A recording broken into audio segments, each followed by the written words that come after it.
Pour ne rien manquer, abonnez-vous maintenant. Les vraies voix Sud Radio, le grand débat du jour. L'abaya n'a pas sa place dans nos écoles, pas plus que des signes religieux. C'est une atteinte aux valeurs de la République, aux lois de la République. Je ne crois pas que l'abaya soit un vêtement religieux. Je l'approuve plutôt parce que les chefs d'établissement avaient besoin de consignes claires. Les signes religieux, c'est clair, ils n'ont pas leur place à l'école. C'est nécessaire de rappeler la règle pour les quelques établissements dans lesquels il peut y avoir un problème. Par contre, ça ne vaut pas une rentrée politique aux 20h. La loi dit qu'il ne faut pas de tenue et de signes religieux ostentatoires à l'école, mais les autorités religieuses disent que l'abaya n'est pas une tenue religieuse. Et après l'annonce donc de Gabriel Attal dimanche dernier, l'interdiction du port de l'abaya et du camis à l'école divise les partis de la NUPES. Le PC et le PS y sont favorables, alors que les groupes LFI et Europe Écologie Les Verts dénoncent une décision islamophobe et stigmatisante, Philippe. Oui, Cécile, la gauche qui, depuis la loi sur la séparation des églises et de l'État en 1905, avait toujours été en pointe sur la laïcité, est aujourd'hui éparpillée façon puzzle, pour utiliser une formule de Michel Audiard. Alors, est-ce que pour vous, l'abaya peut aboutir à l'implosion de la NUPES? Vous pensez que oui? Vous pensez que non? On attend vos appels, bien évidemment, au 0826 300 300. C'est Aude qui vous répondra. Et puis, peut-elle imploser, en tout cas cette abaya, peut-elle faire imploser la gauche? Vous dites oui à 68%.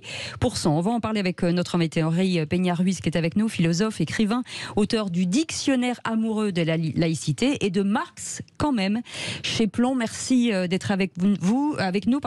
Rebonjour, Philippe, le torchon brûle du côté de la NUPES. Oui, alors je dirais que ça ne va pas créer l'implosion, dans la mesure où les difficultés ont commencé bien avant, mais ça va être un point très important dans la dissension qui va se développer et peut-être aboutir enfin à la dislocation de la NUPES, qui n'a eu de sens pour le Parti socialiste que pour des motifs électoraux.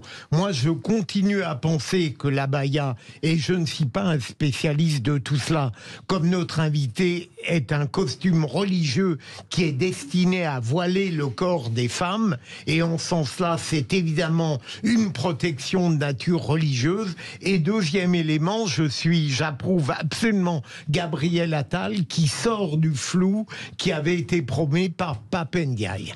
Alors, moi, je suis très attaché à la laïcité pour plein de raisons, des raisons philosophiques, personnelles, etc. Pour autant, j'avoue que je retrais un peu de vacances. J'ai peut-être pas tout suivi ce qui s'est passé au mois d'août, mais je suis quand même un peu étonné, surpris, choqué, comme on veut, d'arriver à peine à la rentrée et voir que la première nouvelle annoncée par le gouvernement un peu en grande pompe, c'est ça. C'est-à-dire que c'est un énième sujet sur le voile et c'est les questions qui sont liées au voile. J'avoue que j'ai l'impression d'avoir entendu que ça depuis je sais pas combien d'années. Je suis épuisé, je pense qu'il y a plein de gens qui sont épuisés de tout ça. Il y a une loi qui existe, il me semble qu'elle est appliquée. Il y a peut-être des difficultés après en pratique, peut-être qu'il y a des circulaires pour clarifier des situations, j'en sais rien, ça c'est très possible en interne. Avec des augmentations des atteintes à la laïcité, voilà, c'est aussi... Bien sûr, c'est pour ça que j'ai précisé que c'est une question qui est tout à fait importante. Pour autant, voilà, en grande pompe avec Gabriel Attal qui met en avant ce sujet, qui donc va cristalliser les débats, et c'est d'ailleurs le cas, puisque tous les médias en parlent, c'est normal, puisqu'effectivement ça devient la nouvelle dont tout le monde doit débattre. Je suis vraiment pas certain que stratégiquement ça soit pertinent. Je suis pas du tout certain que ça soit la priorité du pays ou du gouvernement ou de qui que ce soit d'ailleurs. Ça me semble être un sujet totalement secondaire en effet. Je parle pas du sujet de la laïcité bien sûr, je parle de ce sujet spécifique sur ce type de vêtements particulier. Surtout qu'a priori, de ce que j'ai lu, sans être un spécialiste non plus technique du vêtement, mais je m'intéresse quand même aux vêtements, je crois pas effectivement qu'on puisse de manière certaine globaliser l'ensemble de ces types de sur la récupération politique du problème. C'est un grand classique de la gauche en fait de se diviser sur ce sujet-là. La droite est plutôt suiveuse en général sur la question de la laïcité, peu importe les époques, elle est plutôt dans la tendance du temps. En 1905, la gauche se déchirait déjà sur la question de la laïcité. Entre une ligne plutôt anticléricale de Ferdinand Buisson ou d'Émile Combes et la ligne plutôt libérale, avec toutes les guillemets qu'il faut mettre, d'Aristide Briand ou de Jean Jaurès. En 89, c'est encore la gauche qui se divise entre la ligne d'Alain Finkielkraut, d'Elisabeth Badinter, etc., portée par ces intellectuels, et la gauche de Lionel Jospin et d'SOS Racisme, qui ne considèrent pas ça comme un problème. Donc c'est un classique français qui est rejoué aujourd'hui concernant l'initiative de Gabriel Attal c'est peut-être pas le problème le plus important, c'est un problème important. Je trouve que c'est une bonne chose de voir un volontarisme politique dessus. On aura l'occasion d'en reparler. Pardon, mon cher Philippe, en grande pompe, je vous rassure, Tom, ils n'ont pas l'intention d'interdire les chaussures. Ça, après c'était pas cette mal. remarque fabuleuse d'intellect de Philippe Bilger, vous êtes de gauche, vous pensez que votre camp politique peut imploser à cause de l'abaya? Venez nous le dire au 0826 300 300. Avec notre invité Henri Peña-Ruiz, et merci d'être avec nous. Alors vous connaissez d'une part bien la laïcité puisque vous avez écrit ce livre, un dictionnaire amoureux de la laïcité, et bien aussi la gauche avec ce livre, Marx quand même chez Plon. Aujourd'hui, est-ce que c'est un sujet important pour une rentrée des classes? C'est un sujet décisif. Je crois qu'il faut rappeler que ce n'est pas seulement la question de l'abaya, c'est la question des signes religieux dans leur ensemble. Par exemple, lorsqu'on parle de la loi de 2004, il y a des gens mal informés ou de mauvaise foi qui disent loi sur le voile. Faux. Cette loi fut adoptée aussi bien concernant la kippa, la croix charismatique, la grande croix que portent les jeunes chrétiens au moment des journées mondiales de la jeunesse, et le voile. C'est-à-dire que la visée de cette loi, c'est de placer les écoles à l'abri de tous les prosélytismes. Pourquoi ? Parce que l'école, ce n'est pas un lieu de manifestation, c'est un lieu d'étude. C'est un lieu où le jeune homme a droit à une deuxième vie. Après sa vie familiale, il entre à l'école et il a une deuxième vie. C'est la découverte de la culture, de la pensée libre, de l'esprit critique, de la capacité de jugement exercée à travers toutes les disciplines scolaires. Eh bien, c'est ce lieu magnifique, l'école de la République, qu'il convient de préserver en la soustrayant aux conflits d'appartenance, aux conflits qui sont liés à des convictions religieuses diverses. Et j'étais dans la commission Stasi qui a décidé de proposer au président de la République à l'époque d'interdire l'ensemble des tenues religieuses par lesquelles se manifesteraient des appartenances religieuses. Nous citions dans ce texte la kippa, la croix charismatique et le voile. Il est donc absolument faux et mensonger de dire que c'était une loi contre le voile. Parce que si ça avait été ça, jamais je ne l'aurais soutenue, parce qu'elle aurait été stigmatisante en ne visant qu'une partie de la population. Absolument. Elle visait toutes les manifestations d'appartenance religieuse. Il faut en revenir à cela, c'est très important. C'est pas l'abaya comme tel qui est en jeu, c'est toute conviction religieuse. C'est ça, c'est ça. Un jeune garçon qui viendrait avec une kippa, on lui demanderait de la retirer à l'entrée de l'école. Ça ne voudrait pas dire qu'on est antisémite, ça voudrait dire qu'on estime qu'il n'y a pas de place dans l'école de la République pour une manifestation d'appartenance religieuse. Les vraies voix veulent vous interpeller. Philippe Bilger. Pardonnez-moi l'interrogation un peu brutale. Vous avez écrit un dictionnaire amoureux de la laïcité. D'abord, amoureux, ça veut dire que la laïcité peut avoir une définition positive, libératrice, et pas seulement donc d'interdiction. Et deuxième élément, vous avez évoqué la kippa, le voile et la croix. Est-ce que ça n'est tout de même pas une forme d'hypocrisie de mettre sur le même plan la kippa et la croix par rapport au voile? Que je sache, ces deux religions-là ne posent pas de problème aujourd'hui, alors que l'islamisme en pose. Mais vous savez, monsieur, une loi en République ne doit pas viser un objet particulier. Comme disait déjà Jean-Jacques Rousseau, qui est l'inspirateur de la Révolution française, une loi est faite pour tout le monde. Et ce n'est pas du tout de l'hypocrisie, comme vous allez le dire, c'est d'ailleurs pas l'invective qui peut servir d'argument, c'est réellement, sincèrement, la volonté de faire une loi générale. La kippa, Ernest Chénière l'avait interdit.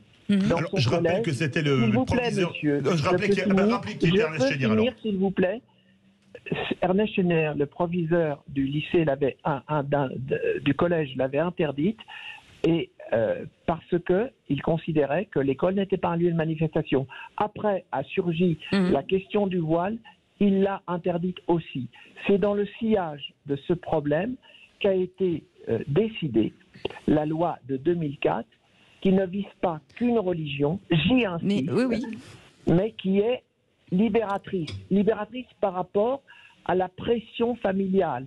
à la pression des préjugés, à la pression du machisme qui voudrait assigner la femme au statut d'objet désiré. À la neutralité. Si vous permettez, on va faire parler nos éditorialistes, Michael Sadoun, sur ce sujet-là, effectivement, l'importance de rappeler. Oui, bonjour Monsieur Peña-Ruiz. Moi j'écoute ce que vous dites et je suis tout à fait d'accord avec vous. J'aime beaucoup cette conception de l'école émancipatrice, d'une laïcité qui protège l'école comme le temple d'un savoir qui se voudrait universel et qui protège l'enfant de ses particularismes, qui lui permet d'accéder à d'autres cultures et de construire ainsi un terreau républicain commun.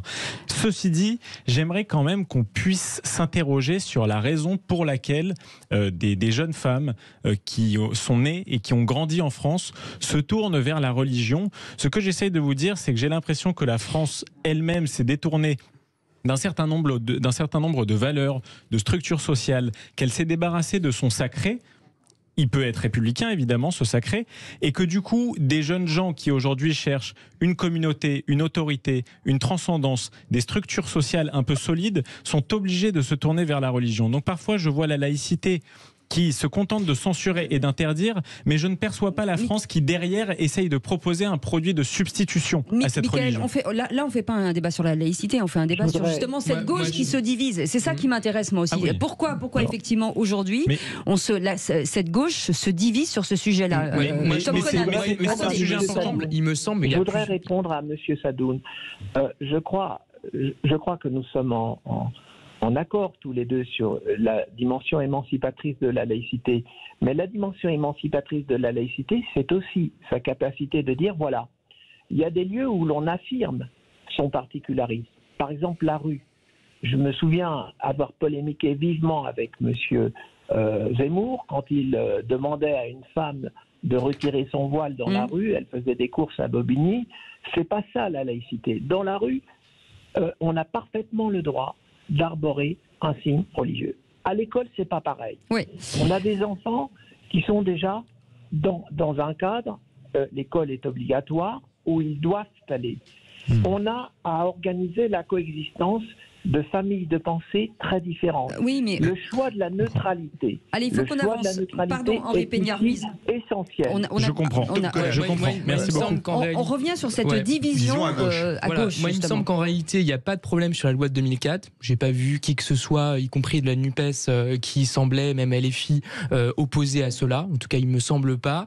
Donc, c'est pas ça le sujet. Le sujet, c'est de remettre le couvert sur un type de vêtements spécifique et de rouvrir la boîte de Pandore d'un sujet qui est extrêmement électrique en France particulièrement en tout cas, et ce qui me semble parfaitement inutile. Encore une fois, je vois pas en quoi est-ce que ce problème n'aurait pas pu, qui est quand même un problème super technique, hein. On parle quand même d'un type de vêtement particulier. Non mais attendez quand même. Donc est-ce que vraiment ça nécessitait de vraiment prendre la parole cette année-là et d'engager tout le gouvernement?